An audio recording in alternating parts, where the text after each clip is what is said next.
So again, we're going to invoking the field of refuge, refuge prayer, bodhicitta vow, and then we'll go up to the yoga of generating self as deity after Guru Yoga from yesterday. So again, I mean, don't be in a rush. You know, on occasion when you have groups, and sometimes they go into things quickly, but we should always try to definitely, you know, if your motive's really clear every day, then you change. People that, you know, practice for 10, 20 years, you know, and then they start saying, oh, my Dharma practice is sort of not so much life anymore. The reason would be is they stop really participating with their motivation. And so therefore, you might say they lost the fuel of it. And so, you know, you can change. I mean, for example, I always talk about first bring to mind someone that you love. Okay, so maybe that object changes, you know, things are impermanent. You know, a very good one is a pet. They always just love you. And as soon as you come home, they're wagging their tail or chirping or whatever they're doing, you know. They're the best sentient beings to try to help because they just love you unconditionally. And you tend to love them back unconditionally. Anyway, so you can change the object, you know, as the years go by, but do always sort of say, okay, why the heck am I going to do this practice?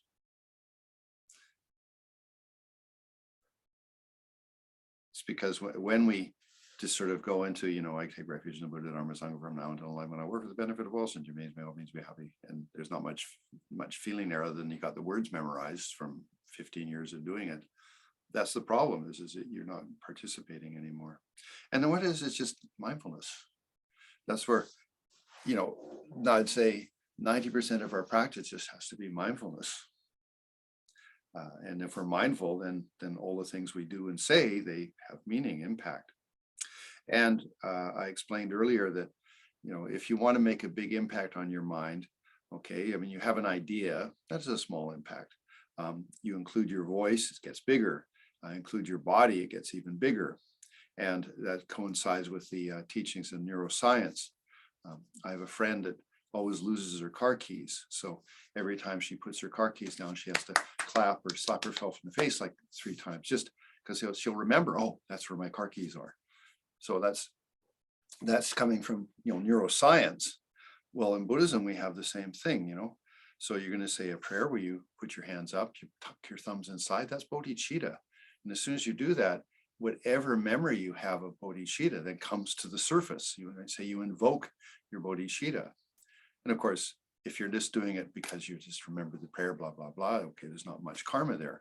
But if you actually do engage in your mindfulness, you know, then it works. And it's not like you're super pious or something. You're just mindful how you're creating yourself. Okay, so, and, you know, I mean, this, you know, it's like, you know, there's people that want to practice and they particularly want the completion stage practices really fast. You know, I want to open my central channel. I want to have a powerful experience, you know, which is okay. You know, I mean, we want some sort of affirmation that we're doing something to ourselves. I can't deny that. But for all of the, you might say, literally power you would get from opening your central channel, it only goes into whatever your personality is. I'm sorry, there's no magic there that suddenly you've opened your Kundalini and then suddenly you're this great, beautiful person. No, it's just more electricity into whatever your existing personality is. So be conscious of that.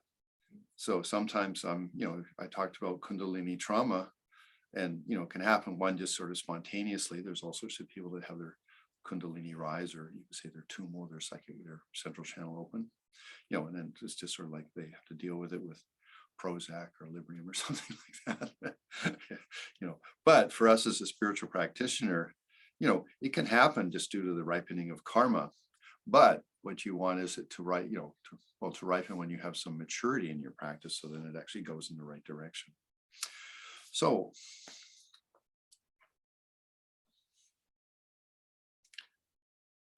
in the space before me stands Guru, Chakrasamvara, and Vajra, Yogini in union, surrounded by a host of root and lineage gurus, yidams, Buddhas, bodhisattvas, dhakas, and dharma protectors. I and the infinite space of all beings take refuge in the glorious gurus from this moment until we reach enlightenment. We take refuge in the perfect Buddhas. We take refuge in the Dharma. We take refuge in the Sangha. I, in the infinite space of all beings, take refuge in the glorious Gurus. We take a moment until we reach enlightenment. We take refuge in the perfect Buddhas. We take refuge in the Dharma. We take refuge in the Sangha. I, in the infinite space of all beings, take refuge in the glorious Gurus. From this moment until we reach enlightenment. We take refuge in the perfect Buddhas. We take refuge in the Dharma. We take refuge in the Sangha. Upon attaining the supreme realization of a Buddha, I shall free all beings from the endless round of suffering and shall deliver them to the bliss of enlightenment. For that, I have practiced the stages of Vajrayogini's path. Upon attaining the supreme realization of a Buddha, I shall free all beings from the endless rounds of suffering and shall deliver them to the bliss of enlightenment. For that, may I practice the stages of Vajrayogini's path. Upon attaining the supreme realization of a Buddha, I shall free all beings from the endless rounds of suffering and shall deliver them to the bliss of enlightenment. For that, may I practice the stages of Vajrayogini's path. I bow down and take refuge in Gurus and the free precious jewels. Please bless my mind stream. The refuge beings in the sky before me melt into white, red, and sky blue light rays, which dissolve into me. I receive their blessings of body, speech, and mind.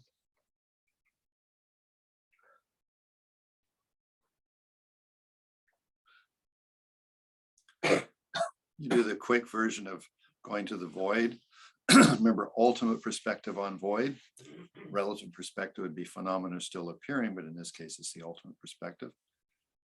And in one way, would be just actually you go to the clear light.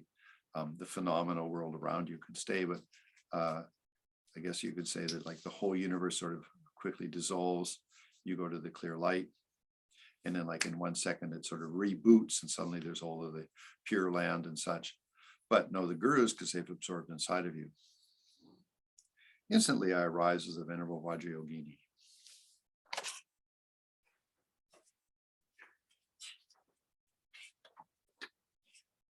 So we finished the prayer to all of the Gurus, the offering mandala. This is in the Sadhana yesterday. These are just Sadhana review, but more on the side of just practicing in each part of it. So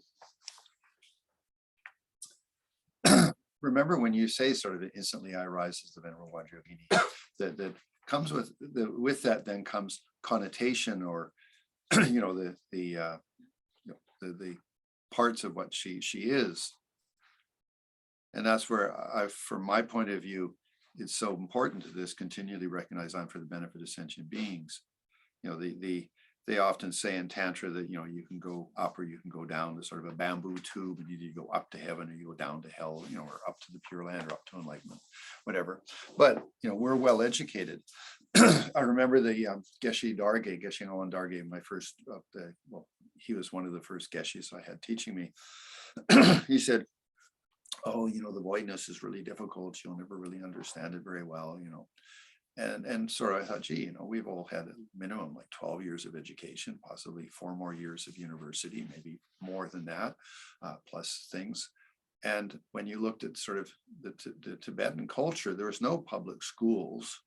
There was no sort of educational system, there. I mean, if your aunt or your uncle sat down and taught you how to read, that would be something, Now, if you were a monk, obviously you did learn how to read and such and recite prayers. So you could say the public school of Tibet was monasteries or nunneries, but just for the general person, no. So in one way, Geshe Darge's comment, because he's got a bunch of lay people in front of him, would be, oh, you guys aren't very educated. Then I'm not criticizing. I'm just saying, he's coming from his culture. He doesn't understand. I remember Geshe Thupten Lodin was still convinced the world was flat. He came all the way to Australia and he still believed the world was flat. You said, if you're really far away from a bus and, the bus is square, but when you're really far away, it looks like it's round, doesn't it? That's what the planet Earth is like. It's actually flat. Later, he changed his attitude. But, our teachers, the original ones, I mean, for you nowadays, no, I mean, come on, all of the new young lamas, they all, know about the world and they know about science. In fact, I think most monasteries have classes now in science and all sorts of things, which they didn't do in Tibet because they didn't have that information. So anyway, coming back to us, that we have a good education. And so, yes, I mean, the profound side of really understanding, that I am empty of inherent self-existence, an inherent sort of me inside of me. There's some sort of like kernel or some sort of like goopy stuff, which is really the essential me that doesn't exist. That's a little bit hard, but we understand, that there's just a universe of atoms and molecules. And then, sometimes you hear that there's actually the whole universe is space. There's space between the electrons and protons and neutrons and stuff like that. So we're actually space. So we have these sorts of ideas and such. But the sort of general idea that we're in a universe of interdependence. I mean, now we understand that. I mean, climate change and all of those things. I mean, and then, I mean, parts of the Pacific Ocean is full of plastic garbage. Oh, gee, we are interdependent. We can't just use the planet as a resource. I'm a little off topic, but it's important that we sort of say, okay, instantly I rise as Vajrayogini. Okay, have connotation to that, like what's it mean to be Vajrayogini? We are intelligent. And what I was mentioning is that they say in the Tantra, you either go up to enlightenment or you go down to the lower realms, and referring to not keeping your commitments. Okay, but if you always think of bodhicitta, that you always say, hey, when I manifest as a deity, it's all about may I be benefit for sentient beings. You sort of have a pretty good insurance policy against going in a bad direction with your Tantra practice. Now, obviously, if you're, I mean, I have some friends that one of the students that was the very first years in Kathmandu, he was very dedicated, like, to his spiritual practice. Actually became a monk, but Lama Yeshe always said to him, "You're just after power." And he was, "No, what are you saying?" But as the years went by, that sort of was the truth about him. So I mean, sort of sad. I mean, if he'd put more emphasis on his bodhicitta, maybe he did sort of have a side of his personality that wanted power, but maybe that would have sort of corrected it a bit. As it was anyway, I've not heard about him for years now, but he went back to the West and then set up a Dharma center and was sort of like the dominant dictator of that Dharma center, so to speak. So I don't know, it's sort of sad. But that's where, so anyway, if you're listening to me, just always think that when I manifest as Vajrayogini, I'm for the benefit of sentient beings. But then you have to go and say, okay, intelligently. That's so important, just having good intention can make a huge mess, So it's really important to be intelligent. So it is, may I be a benefit to people in this room or people in my life, people in my home. But then you just have to say, okay, what's most appropriate for that person? And that's the exercising of intelligence. So, just because somebody says, please give me, £100 or $100 or €100 doesn't mean you're going to give it. To check up, say, okay, is that appropriate? It's, for those of us that are parents or such, maybe we have like the children come to us and they say, oh, please, lend me $100. I just need this or that to go, and you say, oh, okay, and you say, I'll pay you back tomorrow. And then, a week later, there's never paid you back. A month later, they never pay you back. And you can't really say anything because then there's this sort of anger comes up and such. So maybe what you do is you say, oh, gee, I don't have $100, but here's $10. It's a gift. And that way you stay in a good position. You gave some money to that person, but and you can kiss goodbye your $100 or $10, and then you don't put that person that asked for the 100 in the situation that they really don't have the capacity to repay you. So again, that's exercising intelligence. They ask for 100 and you give 10. And it's a gift. You say, oh, this is a gift, just keep it, no problem. Because then you feel good and they got some money towards what they want, and if they really want it bad enough, maybe they'll get a job and actually make some money, so always an option, And no matter what job you have, I mean, I was talking to one of the students and, I brought up the point of, that when I did 14 years in India. I did almost 7 years of retreat. I did 2 years worth of sort of short retreats, and then I did 5 years of really intensive retreats, and then last 3 years of extremely intensive retreats, and then I had 7 years worth of instruction from Geshe Darge, Geshe Rapton, and all these teachers. So I had really good practice under my belt. Came back to Canada, and of course, resume, 14 years Buddhist monk, doesn't do anything. So I had to get a job. So I got a job in a hardware store, because I liked woodworking, I liked tools. So I said, hey, well, might as well do something at least I enjoy. So finally I got the job. And then I had to say, okay, well, I'm a bodhisattva. Like, how do I deal with this? And it's just, may I help you? So I just said, okay, that's where I'm coming from. So maybe it's just going to be a screwdriver or a nail, but it can be maybe all the way to enlightenment. I had that in mind.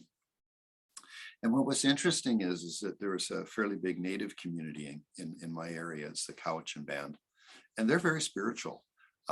If someone dies, they immediately take 7 days, like for 7 days, they go to that person's house and they do prayers and things like that all night long, beating drum and stuff like that, sort of for that person's spirit to, whatever, take a rebirth or whatever they do. They have a very good spiritual tradition. That's why they're sort of considered unreliable, because if someone dies, they're going to disappear.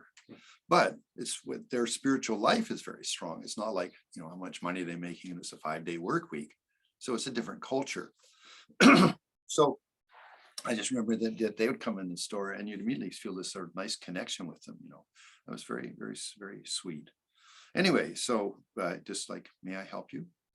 And then the funny thing is that I only did that job for about 3 years, and then I moved on to just being actually doing astrology and such, as sort of a way of making money, which is not getting money for being a Dharma teacher, because then you're making money off the Dharma, but rather offering a service and getting funded. And then you can do teachings for free, which is nice, gives you a better feeling in your heart. Anyway, but then years later, then people will come into the hardware store and they say, hey, where's that Buddhist guy? And so it was an interesting sort of way of evangelizing, Anyway, so I'm way off topic, but bottom line is that that bodhicitta, any manifestation you do is bodhicitta for the benefit of sentient beings. So when you say I'm Vajra Yogini, so you can have the full intensity of being, this vibrant, young, exotic, female energy inside of your body, it's Vajra Yogini, like that. But it's for the benefit of sentient beings, and it's for waking you up. And as I said it the other day, you do that in the privacy of your own meditation room. And when you step out, you sort of turn down the volume on that. So whether you're Yamantaka and you're very intense, then you turn down the volume on that. Or if you're Vajra Yogini and you're really erotic, especially, for example, if you're a woman, if you really felt you were Vajra Yogini and you stepped out and walked down the street, you'd have a whole group of men sort of tagging along behind you because they're picking up on this feeling that's coming out of your body. So again, it's, you have to understand your Dharma practice, but the bottom line is whatever energy you're generating, it is for the benefit of sentient beings. So it's to liberate you. Yamantaka is to sort of liberate me being dominated by my delusions and my sort of, like better control of situations. So like the me with low self-esteem or oh, poor me or something, that gets destroyed by the power of Yamantaka, So it's great to do Yamantaka practice, if you at the beginning removes interferences. Then you can shift over to the practice of bliss and void, which is Vajra Yogini or Haruka. Then you're playing with the world around you and such. You might say it's the mystical dance of you working for the benefit of sentient beings. And if you think about it, initial bodhisattvas are sort of, it's like dancing with somebody, and they're okay, they got some of the moves down, but they're not so good, and they still trip a little bit, and they trip up their partner and stuff. That's like a first level bodhisattva. But as you get better, then whoa, you're really good, and you can salsa, or you could do what you need to do, like whatever, like a cumbia in Mexico. It's cumbia. It's just wonderful. It's got a really nice beat to it, and you can move your body with it. So if you become, a higher level bodhisattva, it's not like you're so pious or something. This means you're smooth, and you move among sentient beings in an enlightened way, and you make them feel happy, and then they say, wow, why are you so happy? You say, because I meditate, Anyway, sorry, I'm way off topic, but I'm not, because this is what it's about. It's like, yeah, you have these techniques and you have these things to do, but you got to put it in the right channel. For example, dream interpretation. When I was doing my retreat, I'd already been Buddhist for 10 years, and I was with Ling Rinpoche. About every 6 weeks, I had an opportunity to be with Ling Rinpoche in my retreat. He was within my boundary area of my retreat. I never went to the village or anything, but I'd come down through the forest, and then his house at the edge of the forest, so I could see him and then go back up the mountain. Anyway, and so I'd say, oh, I had this dream. He'd say, garbage. I'd come down, oh, I had this dream, garbage. Finally, after about a year and a half, I told him the dream. He says, okay, please do this. Because I'd cultivated my consciousness enough that I had a clear definition of what I was doing. And so therefore the dreams could become more meaningful. So, for example, you may be aware of how to look at dreams, at least in the Buddhist way, that in the first part of the night, let's say you go to bed at 10 or 11, from then until midnight, might be stuff of the day that's sort of coming up, so maybe funny things that happened during a day or crazy stuff or whatever. Then from midnight till about 2 in.the morning, it said you can be affected by the energy of other people, like sort of, well, they call it spirits, but it's such, but so maybe you're sort of getting that out of the way. Then finally, from about 2:30 or 3 until 5 or 6, depends on when you wake up, those dreams are considered more important, because at that point, then you've sort of cleared away other stuff, and then the consciousness might be expressing itself most appropriately, and you might get some messages. But so that's the way that, first off, the timing of your dream. But I found that if you really do have a fairly good focus, all your dreams can be slightly meaningful, it depends. But again, you have to remember, some dreams are just candy floss, those candy flosses, is sort of very like clouds of candy thing, and you pull it and eat it and stuff like that. So what is just your mind sort of spinning off stuff, getting rid of the garbage of the day. So it's important to recognize maybe, 80% of your dreams are just that. They're not particularly important. But some dreams will be important. And so maybe the ones at the latter part of the day. But within that, and this again, both Ling Rinpoche and Lama Thupten Yeshe were incredibly clear about this. I remember coming to Lama Thupten Yeshe and saying, oh, I dreamt of you last night. It was so blissful. And he would say, that's your Lama Yeshe. That's not me. I said, okay. And that's sort of the Chittamantran philosophy, the world's a reflection of my mind. So, and then, every time I'd say to us, oh, I had this great dream with you last night. It was this and that. And he said, that's your Lama Yeshe. That's not me.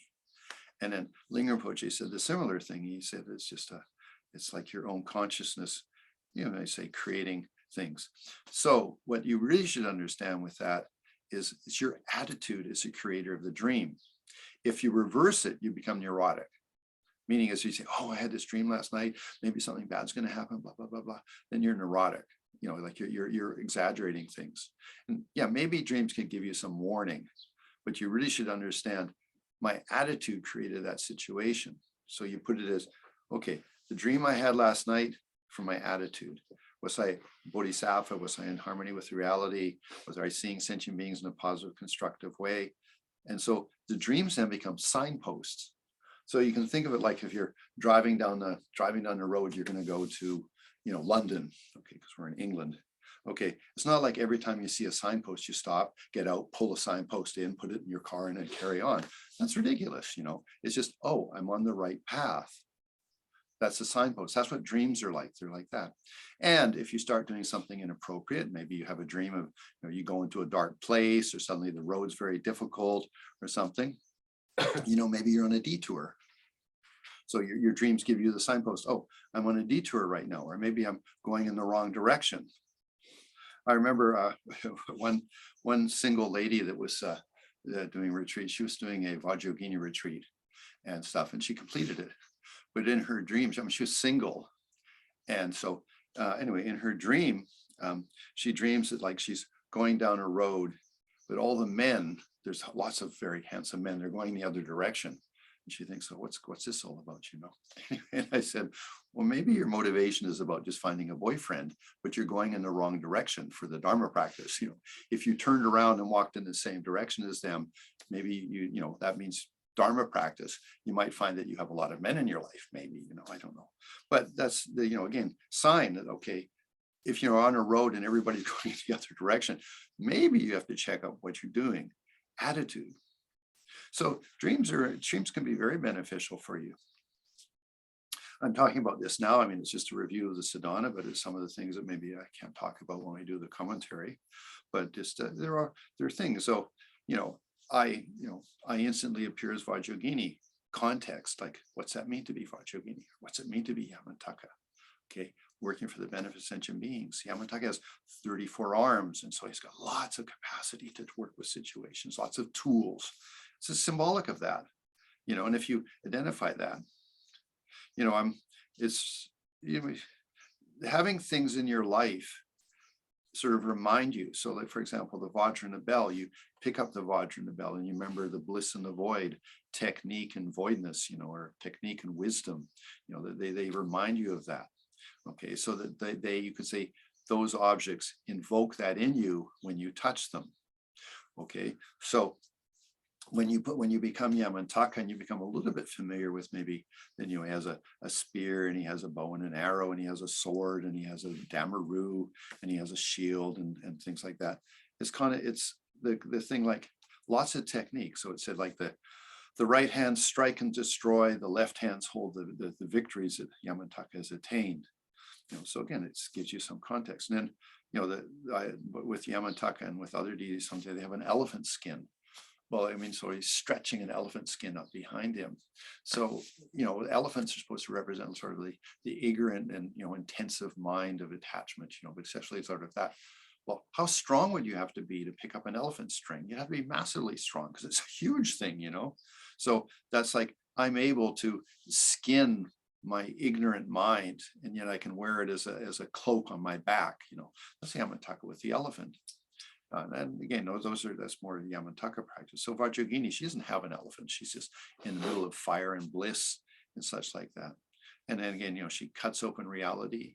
She has no like that. She has all the cemeteries around her. She has no fear, and then she drinks all the delusions, transforms them and drinks them. That's a skull cup in her left hand, and then she's vibrant. Her body is alive. Think of it like, like there's some statistics actually come out of Sweden, of all places, that, and if you, it shows that if you have a regular sex life up to about 80 and 85 years old, I mean, maybe it's not all the time, but at least it's a regular sex life, then those tend to be more healthy. You have to say, okay, it's not about sex, it's hormones. That their hormones are still secreting and they're still quite active and such like that. And so there's statistics that says having regular sex is good for your health and well-being, hormonal secretions. Now, that doesn't mean if you're single that suddenly, oh, poor me, I'm going to be sickly or something. No, if you practice Tantra, what do? You visualize being in bliss. I mean, it stimulates hormones. Let's say you're sitting there and you think, oh, I'd really like to have I'm from Mexico, so a really nice taco. And your mouth starts to salivate just with the idea. Well, that's the power of consciousness. So if you think I'm in union with my deity and you have this blissful sensation in your body, hormones are being secreted. You don't need to worry about it. They are, and if on top of that, it's not just sort of, there's this object that I want to have sex with, but this is an enlightened being. One is I am, but the other side is that I'm in union with an enlightened Daka Dakini or enlightened Buddha or something like that. That's a whole different connotation to the generation of blissful feeling inside your body, which also, of course, generates hormones. So really, Tantra is inconceivable in its quality of what it can do. So we just practice away and we don't really understand, but we're really affecting ourselves powerfully. So when you see yourself as a tantric deity, I mean, maybe you'll live to 85 and 90 years old with an incredibly healthy body, because every day you identify with being this tantric deity and in bliss, and then you offer the secret and transcendental wisdom offerings.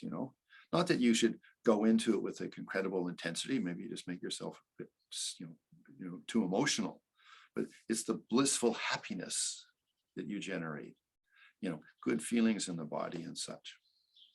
Okay, so anyway, so generating self as deity has great effects and benefits for you. It has connotation, what I am and who I am as I see myself as a deity. Then in the regular activities, you have mantra that you can recite that keeps you sort of in that channel, And like I said, when you're in your home private, maybe you can really focus on being Yamataka, Yogini, Haruka. And when you step out, then just tone it down a bit. So maybe you're just Avalokiteshvara or Tara or something, which is more appropriate for most sentient beings. I remember there was a Kargyupa Lama in Toronto, or maybe Montreal, I can't remember, he was in Canada. It was a long time ago. He went to an initiation, he's Kargyupa, okay, so he's Karma Kargyu. But at a certain point, he thought, oh, Lingam Rinpoche was my teacher. He says he's supposed to be quite famous for being a practitioner. So he went to Bodh Gaya and attended the Yamataka initiation. So he's sitting there and, he's with, hundreds of other monks and nuns, and they're all doing their prayers and stuff like that. And Lingam Rinpoche is up on the throne. And at one point he looked up and it wasn't Lingam Rinpoche, it was Yamataka, full manifestation Yamataka. And he went like, whoa. And he looked down a bit because he was thinking, and then he looked back up and it was Lingam Rinpoche again. And he had unbelievable faith in Lingam Rinpoche after that. So it was very, very devotional. So he went to Canada. He was, I think there was four sects. There was the Sakyapa sent Lama Tashi. Kargyupa sent this Lama that was in Toronto, I guess. Sakyapa sent, it was Sakya sketch. Nyingmas had a Lama and such. And so anyway, the sects, old sects had their various Tibetan lamas there to take care of the Tibetan refugees that had come to Canada. This is back in the 60s and such. Anyway, so when he was in Toronto and doing practice, a person I know, I went to visit him one day. And so, generally he was just a beautifully, lovely, compassionate person. Anyway, so he came at an unexpected time, knocked on the door and the door opened. And the Lama was like super intense. He was doing his Yamataka practice, and then anyway. So if you do your practice, you do the more intensive versions of it in your privacy, which maybe energize your nervous system or whatever, give you more strength of character, for example, with Yamataka. And then when you finish that, then you tone it back down. You say you're just Avalokiteshvara, Yogini, or Tara, working for the benefit of sentient beings. And that's the appropriate way. That's the activity of a bodhisattva. And that's our goal. We are tantric bodhisattvas now. Okay, I've gotten a bit of a rave there, forgive me.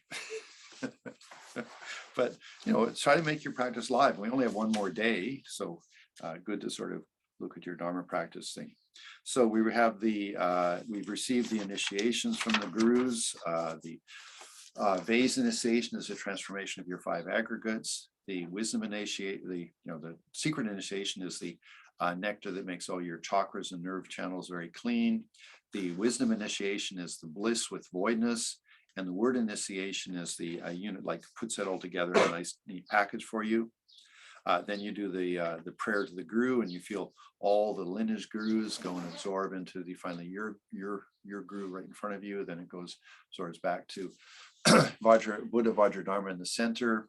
He then, with great love and affection for you, turns into gold red light and comes and absorbs into you. And then you rest with it that I am completely supported by my gurus. Again, bodhicitta, think of it. I mean, the only reason they support you is because of their bodhicitta, wishing for you to be enlightened and happy. So again, you again and again just bring up for the benefit. It's such a good insurance policy against going in the wrong direction. And we're not perfect, so we make errors, but we always try to come back to, may I be of benefit. Then you have the bomb grows bigger. So I went through this yesterday in the commentary. So just the bomb becomes huge. And the simple version of that is, okay, the whole universe is pervaded by the syllable bomb, but it's relative perspective on reality. Phenomena still appear, but you appreciate they're just labeled. But then within that, in your body, generate bliss. I'm feeling bliss. And then you just sort of say that's for everywhere. But if you were to sit there and say, okay, bomb still pervades all phenomena and all phenomena are bliss, I don't know, it's a bit distant. So you have to say, no, from my body comes the bliss, and all phenomena are bliss and void. Of the essence of the nature of a bomb, which is the bliss and the voidness. So you rest in that. And then, so having done that maybe for, a few minutes, and when you think about it, when you come out of your meditation, or if you're just doing things, the world's blissful, but blissful and empty of self-existence. And I'm a benefit. Okay. But anyway, so then you're back in your thing. So then it shrinks down, boom, it goes down to the small thing. When we do a group session in Mexico, someone reads then the 8 visions at the time of death with the dissolution. And just remember that you hook your mind on the dissolution of the syllable BUM to keep you conscious as you go to more and more refined states of consciousness. So that means is that you can arrive at an incredibly profound state of consciousness without losing it, without becoming forgetful or scattered or whatever you might say. So that's what we do every day. Maybe once or twice a day, we try to do that with maybe the 6-session guru yoga even, or a proper sadhana practice as you wish. Okay, so then you're down to this most refined state of consciousness, open like the space of the sky, empty of any independent self-existence. Rest in that. And then you become, and then the sadhana, then it's okay, having rested in that, then it appears like a little BUM syllable up in space, up at like, say 30,000 feet, down at like 20,000 feet, you see the whole of the reality source appear, and then the lotus and everything, and you say, hey, that looks like a nice place to take a rebirth. You come down and boom, you're in that, and you become Vajra. So, but again, I mean, if you look at the sadhana, I, the letter Rabam, see the moon and propelled by desire to take rebirth within, enter the center of the moon.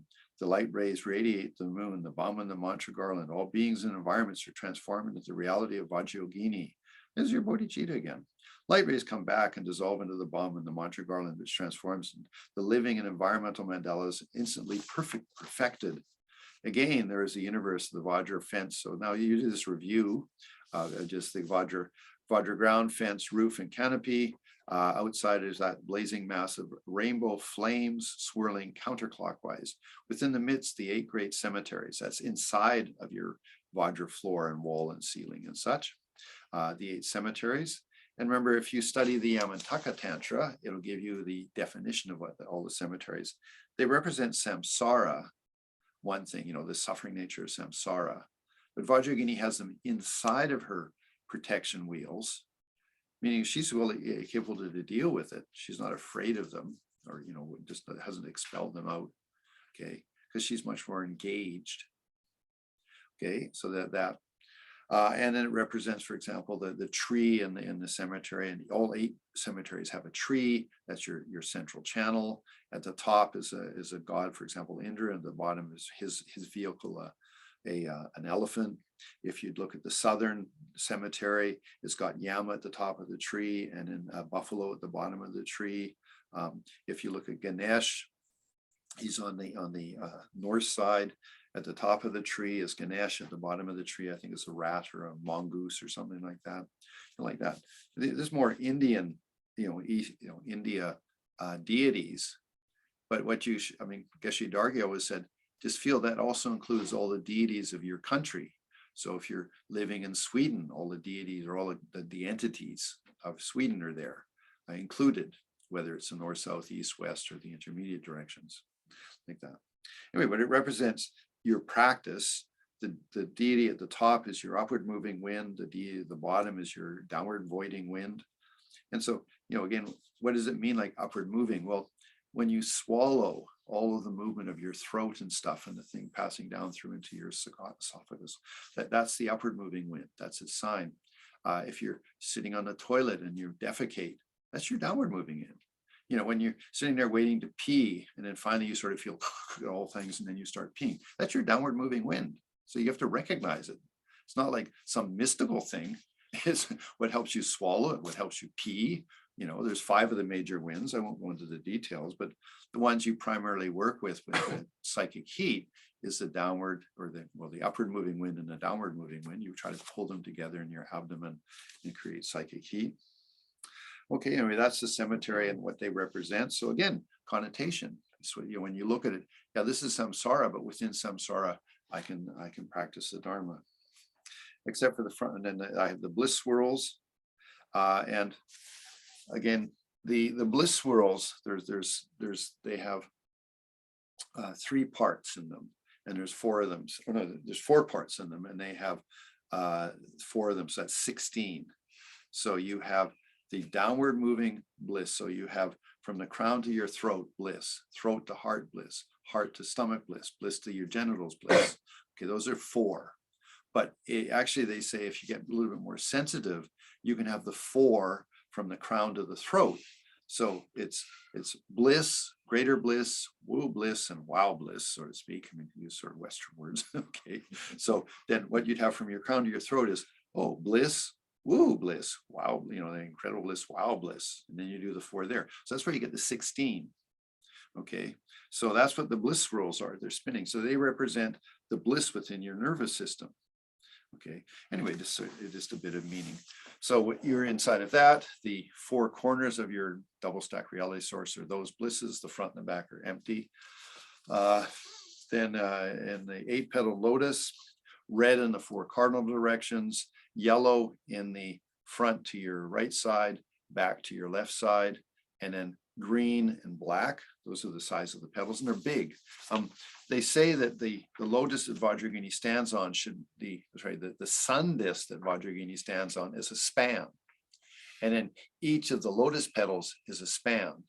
So that means, so I'm 6 foot, so that'd be a 6-foot sun disk, and then 6-foot petals in the 6 direction, in the cardinal and intermediate directions. Or the same applies with if you're Heruka, like the 5 deities of Heruka. You're Heruka with Vajrayogini in the center on a 6-foot sun disk. Now in front of you are the 4 cardinal directions. You have a corpse lying there. So that's on a 6-foot petal, and then there's a corpse. And then on top of that comes the 4 primary dakinis of the 5 deities of Heruka. Okay, so that gives you some dimension. And so you have that, and you're inside you're inside of the double stack reality source, and you're this great and glorious Vajrayogini with your Katmanga and such like that. And again, try to, although you don't move your body, you try to have the sensations like she's stretching and she's like blissful, and then she's stretching and she's blissful, and her chest is out, she's blissful. Try to generate those feelings, I mean, you can if you can think of a taco and saliva, okay, you can think of Vajrayogini and feel bliss and voidness, bodhicitta, So it starts cultivating you're changing your whole existence. And that's what Tantra is all about, is a transformation of your existence. And it's not like, oh, but my regular sense of self is so real, and like, I was born in this place and I had this horrible upbringing and I had this and that. This, you're just identifying with it. You just got a new passport, a new birth certificate was coming from Dharmakaya. So put emphasis to that. Don't put emphasis to the mundane sides of yourself. And it's not like you reject them. You put them in the correct position or place. Those were just small situations that were because of this rebirth. I'm a much greater being than that. I come from many rebirths in the past and many rebirths yet to come. That's my perspective. I'm coming from Dharmakaya. And within this rebirth, may I inject bodhicitta. May I, or for example, in the Guru Puja, and if you do a Guru Puja, or it's called Lama Chopa in the Tibetan language, in the prayer section, which is really very nice, it says, just as suffering and thing comes down like rain, in all time, there's all these problems and issues comes down like rain.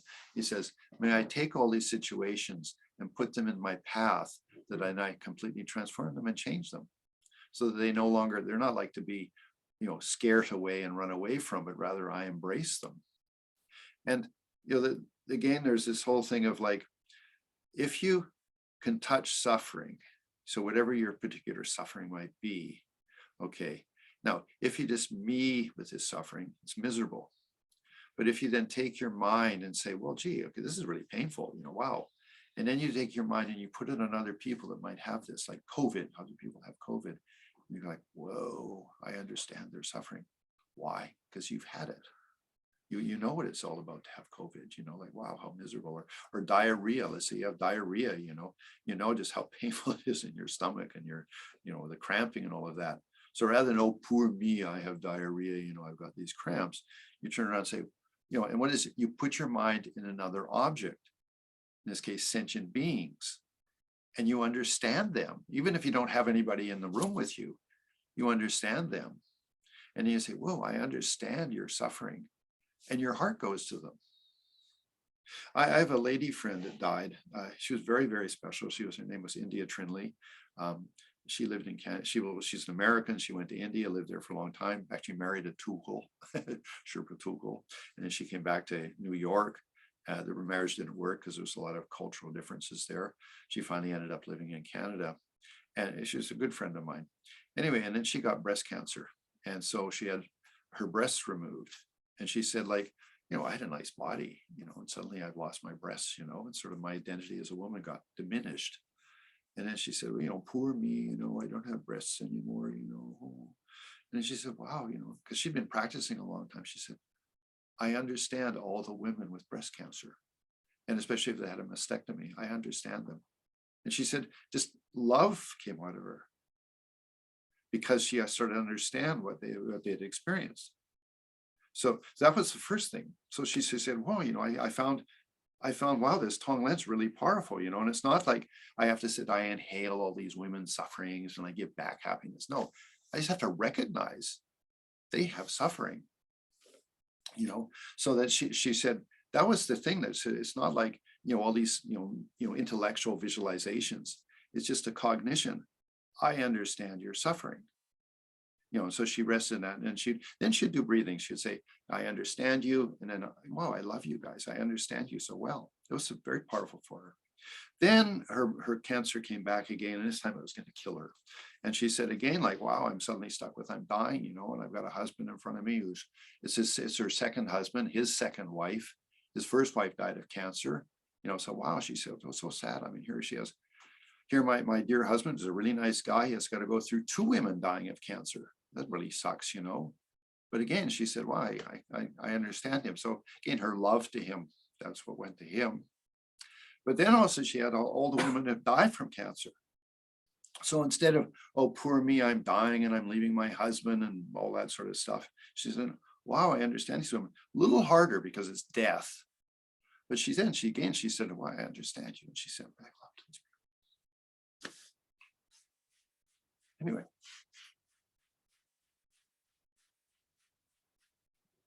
We can meditate.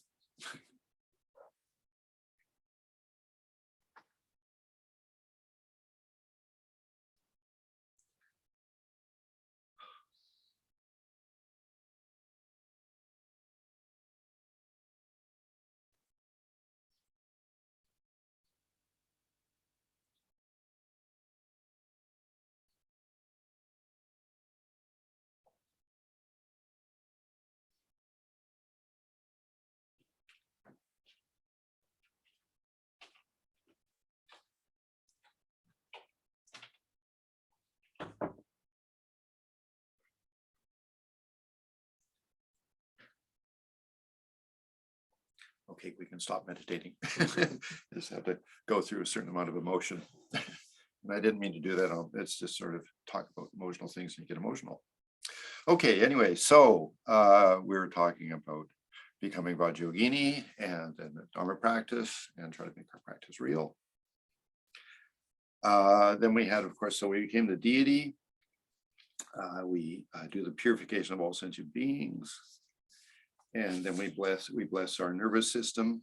So if you don't need to do the making the body mandala, but if you want to, then you read that section. But the context of it is this: that basically you have yourself as the big Vajra. In your heart, floating inside your hollow body, which has a red hue to it, is then a double stack reality source. And then on top of that is a moon cushion. But so you're supposed to have that inside the central channel. So it gets pretty teeny. Okay, so you have 32 deities around the outside edge, all standing. And in the combination, they're facing in. The 4 dakinis, which are from the 4 body mandala dakinis around the queen, they're facing out. And then Vajrayogini in the center, the queen is facing out, just to give you a sort of the idea. But if you think about it, okay, I mean, again, so you have this faith and this devotion to Vajrayogini, these wonderful, blissful women, and then you put 37 of these things in your heart chakra, it's powerful based on your faith. And so you really do open up your heart chakra a lot when you do that. But it's because of, you could say, projections and ideas and thoughts. So you feel that really Vajrayogini is there, all the 37. Okay. And then in the queen, in the center, is in another teeny weeny little reality source with the moon cushion, and then the Om Om Om mantra going around it with the bum symbol in the center. And so you really, like, your mind consciousness gets so refined, and you sort of rest in that. And then when you start the mantra again, I mean, you can go big, middling, teeny, like that. It's a real exercise in consciousness and sort of the refinement of consciousness. So you do that. And then, okay, so you do that, then you do Pim, you invoke Heruka, Charpa, Sambara, and then you get consecrated. You can feel all your gurus, and then Heruka and Vajra coming from, Mount Meru or Mount Surmu or whatever. They come and they pour nectar upon you. You become consecrated, and then you're suitable to then do the mantra. Okay, so there, that was it was an interesting session, just sort of to get things a bit organized. This evening we will try to do a fair bit of the commentary and sadhana to get up to sort of speed, because we only have tomorrow left. Okay, so for today, let's sort of reflect on the things that were talked about. Take a comfortable posture.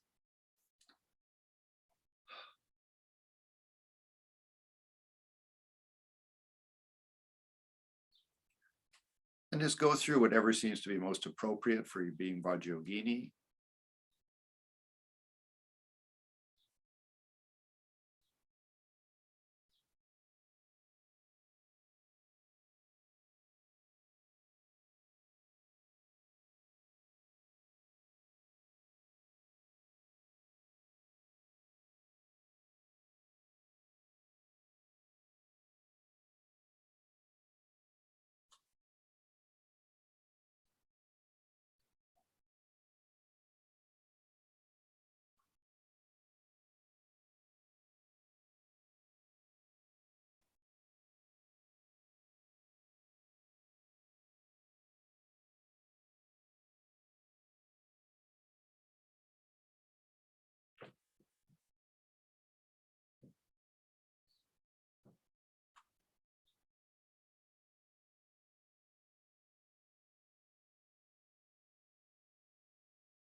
Okay, bringing your awareness to your breathing. Bring your meditation to a positive conclusion. About my effort of participating now in 6 days of the teachings of the Vajra Tantra, plus the other days of initiation.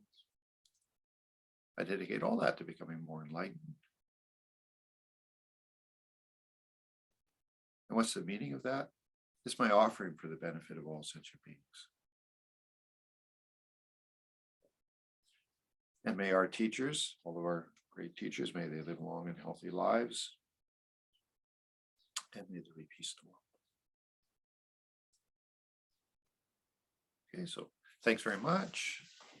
Have a good day. Today's Saturday, unless you're watching this on YouTube, and I don't know what day of the week it is. Okay, take good care and goodbye.